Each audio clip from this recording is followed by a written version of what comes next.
do you do when it all just gets too much? When you're like, it's a lot. It's a Man, lot, you know, because you're on shoot days, you're busy, you got this kind of like, what do you do when it all gets too much? What's the first thing? I try to go to Japan. I try to get on the first thing smoking to Japan. I'm out of here. It's one of the few places that I've been that I feel like I just exist. Yeah. You know what I'm Why Japan? I've been, growing up, I've been obsessed with anime. I'm a big anime guy, you know, so since I was like, 11, 12 years old, it's been anime, and that's been my cartoons, comic books, anime. I mean, that's just like my, escapism. Yeah. I'm in that.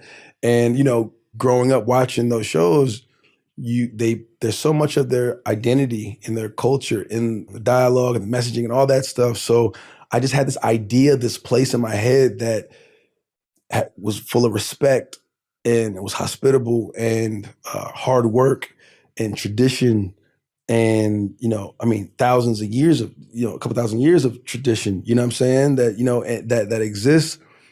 And I was like, man, I wonder what at this place going to live up to the expectation. Obviously, the food and the culture, all that good stuff. And when I went, it was everything that I thought it would be and more.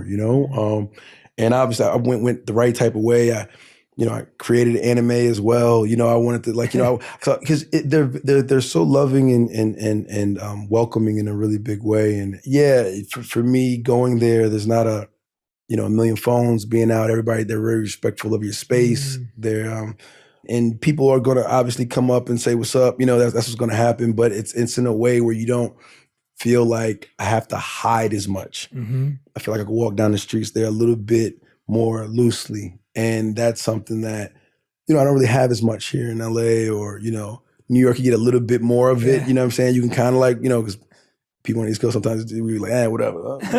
Keep it pushing. But it's a different thing. But something about Japan that was awesome. And, and another place that I can't wait to really go is Ghana as well. My dad's been spending a lot of time there. Wow. I haven't for whatever reason, every time that I'm trying to go, something that I cannot change pops up. But that's a place that people tell me stories of the similar feeling of going there and the love and affinity of being in that place and really want to go there as well. So that. So if I can't get to Japan, I'm usually at the house. I'm either cooking or playing like Call of Duty. I'm playing Call of Duty online, you know what I'm saying, with my boys back, from all over.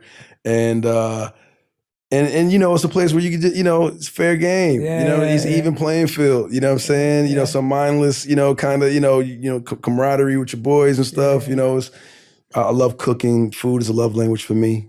So being able to, find a recipe and try something new and combine flavors is probably you never thought would go together, and just creating those moments is another form of art too. And I like enjoying people eating my food, like serving people and being like, I normally don't like lamb, but have you had it like this? And then and just having people just react to that is something that I enjoy doing too. Nice. Man.